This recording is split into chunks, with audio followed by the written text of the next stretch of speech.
ये ईरान के लोग तेहरान स्क्वायर पर निकले हैं। जीत का जश्न मनाया जा रहा है लाल रोशनी के बीच। सरकार और सेना का समर्थन किया जा रहा है। लोग नारे लगा रहे हैं बहुत जबरदस्त तरीके से।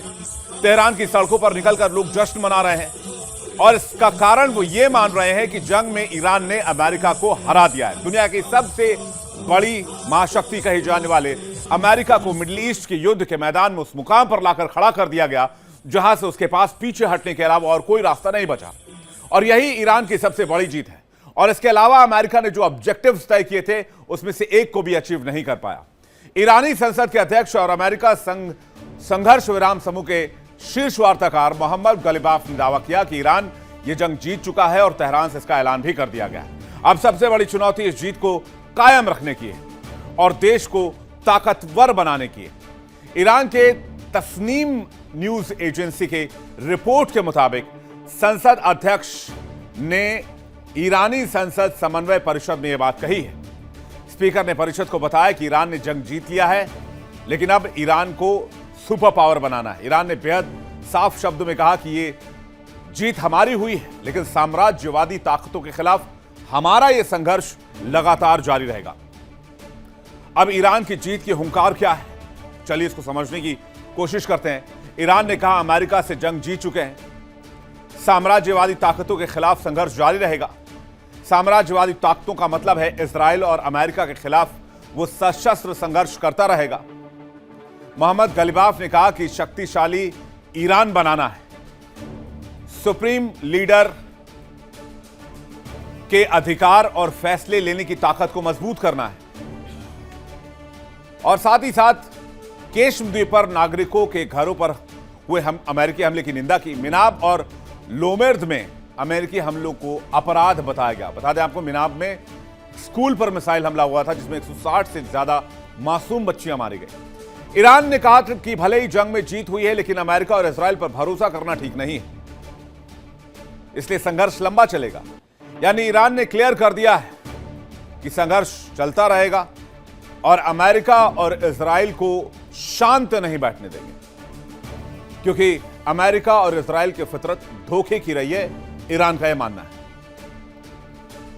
अब सवाल यह आता है कि ईरान जीत का दावा क्यों कर रहा है। ईरान ने मिडिल ईस्ट में लगातार सैन्य ठिकानों को निशाना बनाया। इसकी वजह से अमेरिका के जंगी साजो सामान जलकर खाक हो गए, अमेरिकी हथियार के स्टॉक खत्म हो गए, 45 से ज्यादा जहाज मटियामेट हो गए। अमेरिका की अर्थव्यवस्था पर बुरा इंपैक्ट आया। अमेरिका पर कर्ज का जाल बढ़ता चला गया। अमेरिका जंग रोकने और वहां से निकलने के लिए अब छटपटा रहा है और जंग से भागने के लिए अमेरिका हर बार ये कहता है कि ईरान के साथ बढ़िया बातचीत चल रही है, हमला रोक दिया गया है, ईरान बातचीत की टेबल पर आ गया है। अमेरिकी हथियारों की कमी की वजह से हमला रोका गया है, अमेरिका ये बताने को तैयार नहीं है, लेकिन वहां के सैन्य अधिकारी गाये बगाए इस बात का जिक्र कर देते हैं। इस कमी को छिपाने के लिए ट्रंप ये बात कर रहे हैं कि जरूरत पड़ी तो सैन्य कार्रवाई करेंगे, लेकिन अमेरिकी सैन्य कार्रवाई के बजाय बातचीत के जरिए समाधान चाहता है। और वो जो बयान आप सुन रहे हैं और जो पोस्टरिंग आप देख रहे हैं वो सब प्रेशर बनाने के लिए। ट्रंप को याद होना चाहिए कि 28 फरवरी को हमले से पहले ईरान के साथ बातचीत जारी थी। जून 2025 में हमले से पहले ईरान के साथ बातचीत चल रही थी। बावजूद इसके अमेरिका इजराइल ने हमला किया और आज ट्रंप ये कह रहे हैं कि हम वो लोग हैं जो सैन्य कार्रवाई को नहीं मानते और हम लोगों को मारना नहीं चाहते।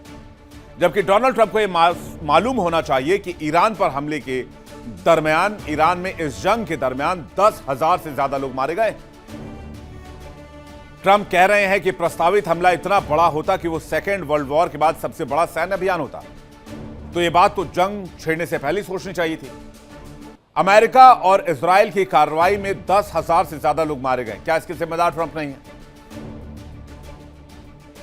जंगी हथियार खत्म होने की वजह से और ईरान से हार का डर अमेरिका के फैसले की एक बड़ी वजह है। हो सकता है न्यूक्लियर या कोई बड़ा बम या फिर मिसाइल अटैक की संभावना, तभी वो ईरान पर छोटे हमलों को रोक रहा है। और यह भी हो सकता है कि यह सिर्फ बहानेबाजी हो, पोस्टरिंग हो, प्रेशर बनाने का टैक्टिक्स हो, जिससे कि ईरान बातचीत की टेबल पर आ जाए। अमेरिका ने एक एडवाइजरी जारी की और कहा कि जो भी मिडिल ईस्ट में अमेरिकन मौजूद हैं 12-13 देशों में, वो फौरन इस इलाके को छोड़ दें। उधर इजराइल ने, अमेरिकी एयरलाइंस ने मार्च 2027 तक की फ्लाइटों की आवाजाही कैंसिल कर दी है। अगर इसको जंग के लिहाज से देखें तो ये बड़े हमले की तैयारी नजर आती है, लेकिन अटैक कभी भी जब दुश्मनों पर होता है तो उसमें सरप्राइज एलिमेंट बहुत इंपॉर्टेंट होता है। अगर ये पोस्चरिंग है तो ईरान को अलर्ट होने का मौका मिल गया कि आप अपने नागरिकों को एडवाइजरी जारी कर रहे हैं, ईरान में, इजराइल में आप विमान सेवा रोक रहे हैं। ईरान अपने हथियार और सैन्य साजो सामान को सिक्योर कर लेगा। यह एक प्रेशर बनाने का तरीका है। अमेरिका कुछ नहीं करेगा क्योंकि अमेरिका पहले ही हार चुका है।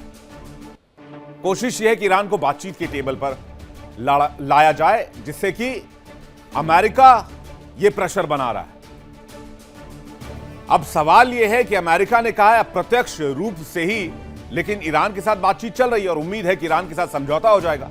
इसके लिए आपको डोनाल्ड ट्रंप का बयान सुनवाते हैं। by Saudi Arabia, by UAE, and by Qatar, and by Iran. We were all set to go. It's about at this time right now, and it would have been a massive attack. We're all set to go, but when the allies asked to call it off, you got to sort of say, well, let's see. And the reason they asked is I think there's a deal. There's a deal on Hormuz, and then there will be a deal on the nuclear, or you might call it the denuclearization of Iran. I call it the denuclearization. इससे पहले भी America बातचीत की कोशिश कर चुका है, बातचीत की पेशकश कर चुका है, लेकिन बार बार ये बातचीत फेल होती है और अमेरिका अटैक करता है। 28 फरवरी 2026 अमेरिका और इजराइल ने ईरान पर अटैक किया, तभी बातचीत चल रही थी। 8 अप्रैल 2026 तब भी अमेरिका इजराइल में बातचीत चल रही थी, पाकिस्तान मीडिएटर बना हुआ था। 17 जून 2026 अमेरिका और ईरान के बीच बातचीत चल रही थी। 14 सूत्रीय समझौते पर हस्ताक्षर भी हो चुके थे। 21 जून 2026 एमओयू के बाद पहला उच्च स्तरीय वार्ता दौर शुरू हुआ स्विट्जरलैंड में। इसके बाद भी अटैक हुए हैं। 30 जून से 1 जुलाई के दरमियान दूसरे दौर की वार्ता दोहा और कतर में हुई, पाकिस्तान मीडिएटर बना हुआ था। इसके बाद भी अटैक हुए। 8 जुलाई 2026 ट्रंप ने सीजफायर खत्म होने का ऐलान किया, फिर दोबारा से हमले शुरू किए। 25 जुलाई 2026 अमेरिका ने लगातार 13 दिन की बमबारी की, उसके बाद हमले रोक लिए। 2 अगस्त 2026 ट्रंप ने ईरान पर प्रस्तावित बड़ा हमला टाल दिया। 3 अगस्त 2026 अमेरिका और ईरान के बीच नई बातचीत का ऐलान किया गया।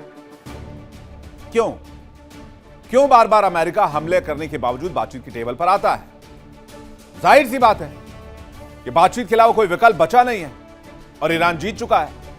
भले मैं अमेरिका कह रहा हूं हमने बातचीत को टाल दिया, लेकिन अंदर खाने की खबर यह है कि इस लड़ाई में अमेरिका को ईरान ने चेकमेट कर दिया है और ट्रंप का गेम प्लान पूरी तरह ताश के पत्तों की तरह ढेर हो गया।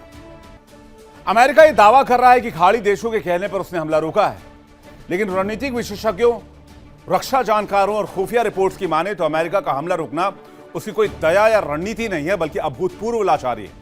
अमेरिका ने अपने जिन missile defence system Patriot, THAAD, Arrow, जो प्रिसीजन गाइडेड हथियार हैं, जिसके दम पर उस शेखी बघार रहा था, उनका स्टॉक तेजी से खत्म हो गया। और जब आसमान से आग बरसने वाले हथियार ही खत्म होने लगे तो ईरानी मिसाइल से कौन बचाएगा? बड़ी से बड़ी महाशक्ति को बातचीत की टेबल याद आने लगती है। अमेरिका का बातचीत के लिए तैयार होना उसकी ताकत नहीं, बल्कि उसकी सैन्य थकावट का सबसे बड़ा सबूत है और रणनीतिक फेल्योर का सबसे बड़ा उदाहरण है। अमेरिका की हार का कारण यह भी है कि जंग के बीच खाड़ी देशों से भी अमेरिकी सैनिकों की वापसी शुरू हो गई है। महासंग्राम के बीच अमेरिका ने कतर स्थित अपने सैन्य बेस अल उदैद एयरबेस से अपनी सेना की उपस्थिति को समेटना शुरू कर दिया है। यह सिर्फ एक रणनीतिक फेरबदल नहीं है, यह मिडिल ईस्ट से अमेरिका के प्रभुत्व के खिसकने की सबसे बड़ी शुरुआत है। कतर का बेस मिडिल ईस्ट में अमेरिकी सैन्य ऑपरेशंस का दिल माना जाता है। ईरान की सटीक मिसाइल क्षमता और क्षेत्रीय पहुंच ने अमेरिका के सबसे सुरक्षित गढ़ को कब्रिस्तान बना दिया। अपने ही सैनिकों और महंगे सैन्य उपकरणों की तबाही, ईरानी मिसाइलों से बर्बादी अमेरिका बर्दाश्त नहीं कर पाया और अमेरिका को कतर से पीछे हटने को मजबूर होना पड़ा।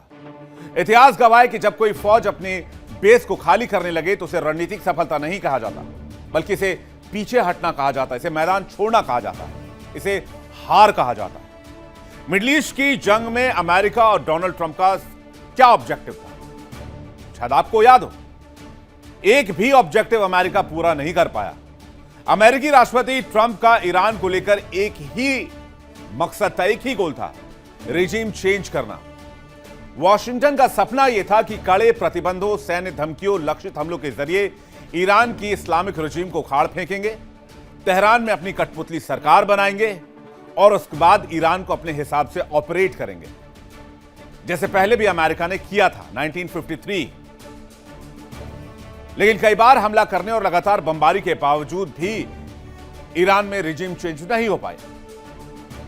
भले ही अली खामनी को मार दिया गया हो, लेकिन मुश्तबा ने सत्ता संभाल ली और मुश्तबा को आज तक न CIA ढूंढ पाई और न ही मोसाद ढूंढ पाया। ट्रंप का ऑब्जेक्टिव धरा का धरा रह गया और 5 महीने की लड़ाई के बाद भी ईरान के तेवर वैसे के वैसे ही हैं। ट्रंप के ढहते हुए सपनों की रिपोर्ट कार्ड क्या कहती है, क्या निकल कर आया सामने इस जंग से? 5 महीने में डोनाल्ड ट्रंप का मैं आपको रिजल्ट दे देता हूं। देखिए इंडिया डेली 24/7 अब आपकी स्मार्ट टीवी पर। इंडिया डेली मौजूद है सभी डिजिटल प्लेटफॉर्म पर लाइव और लगातार। इंडिया डेली 24/7 हर दिन राष्ट्र को समर्पित।